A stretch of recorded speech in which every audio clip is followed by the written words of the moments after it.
Hey everyone, and welcome back to The Explainer. Today, we're jumping right into Chapter 5, and we are going to uncover the hidden science behind something we literally experience every single second of our waking lives. We're talking about the everyday noises we completely take for granted. Today, we're going to reveal the invisible world of sound. So let's just dive right in with a really simple question. Think about the sounds around you right this second. Maybe you can hear birds chirping outside, right? Or maybe a TV playing in the next room, or even just the sound of my voice. Have you ever actually stopped to wonder how that sound physically travels from whatever is making it all the way across empty space and actually reaches your ear? I mean, it kind of feels like magic, doesn't it? Just this invisible connection between an object and your brain. But it's not magic. It is pure, observable science. And to solve the mystery of how that invisible connection works, we have to start at the very beginning. To figure this out, our first clue is actually how sound is produced in the first place.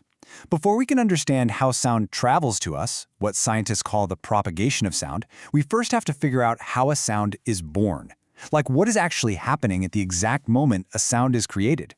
Well, to solve that, we just need to understand one crucial, super important scientific term. And that word is vibration. The entire secret of sound really just comes down to vibration. Scientifically, this is defined as a speedy to and fro movement. I want you to really think about that rhythm for a second. To and fro. To and fro. It's active, right? It's energetic. Sound isn't just some invisible abstract idea. It is actual physical movement. If there is no movement, if there's no speedy to and fro action going on, there is absolutely no sound. Okay, so if sound is just movement, what exactly is doing the moving? Well, sources of sound can generally be categorized by what's actually vibrating. Sometimes it's the vibration of the air itself that creates the sound you hear. Other times it's the vibration of membranes, like think of a drum skin when you hit it, just rapidly moving to and fro. But whether it's a pocket of air or a stretched membrane, the underlying mechanism is exactly the same. Now I know what you're probably thinking. You're like, I can't see the air vibrating. I can't see sound. Well, what if I told you that we could? Let's move from just talking about theory to some actual physical evidence. We're going to conduct an experiment to prove beyond a shadow of a doubt that sound is a physical kinetic force. We are going to make the invisible totally visible. I absolutely love this experiment because it's just so direct. Here's what we do. We take a totally normal audio speaker. Inside that speaker is a cone. Next, we grab some tiny, lightweight pieces of polystyrene, basically just little foam beads, and we place them right inside the cone of the speaker. At first, nothing happens. They just sit there. But then, we take the speaker wire and hook it up to a dry cell, like a battery. The exact moment that electrical connection is made, the speaker produces a sound, and what happens to the polystyrene? Those little foam pieces are violently thrown up into the air. They just start jumping and dancing around inside the speaker cone. Why? Because the speaker cone itself is rapidly moving to and fro to create that sound. It's vibrating, and that physical vibration literally kicks those little foam pieces right up into the air. Honestly, those jumping pieces of foam are absolute, undeniable proof of our earlier definition. We literally just watched sound happen. Sound is generated due to the vibration of an object.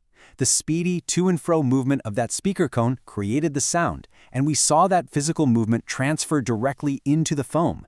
It's just a beautifully simple demonstration of a really profound scientific truth. All right, so we've solved the first half of our mystery. We know how sound is produced, through physical vibration, and we know that when a speaker pushes the air or a bird chirps, that vibration travels through the air to reach us. But this brings up a massive new question. Does sound only travel through the air? Is air literally the only medium that can carry these speedy to and fro vibrations from a source all the way to our ears? Well, to answer that one, we're going to need another experiment. If you're following along at home, this is an absolutely fantastic activity to try out. It's basically like building your own secret agent communication device. Here is the setup.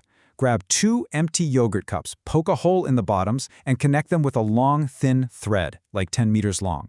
Then walk away from a friend until that thread is completely taut. When one person speaks softly into their cup, you can hear their voice perfectly on the other side. And this brings us to a huge aha moment. The sound of your friend's voice didn't travel 10 meters through the air. I mean, it would have been way too quiet to hear.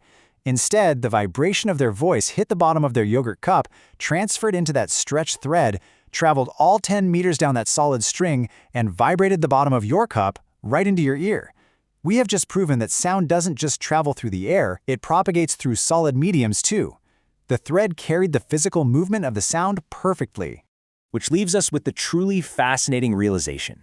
If a simple piece of string can carry the complex vibrations of a human voice, what else is carrying sound around us right now? The walls of your house, the floorboards beneath your feet, the desk you're sitting at? Once you understand that sound is just a physical vibration, a speedy to and fro movement that can travel through air and solids alike, you start to realize that the whole world is basically alive with hidden motion.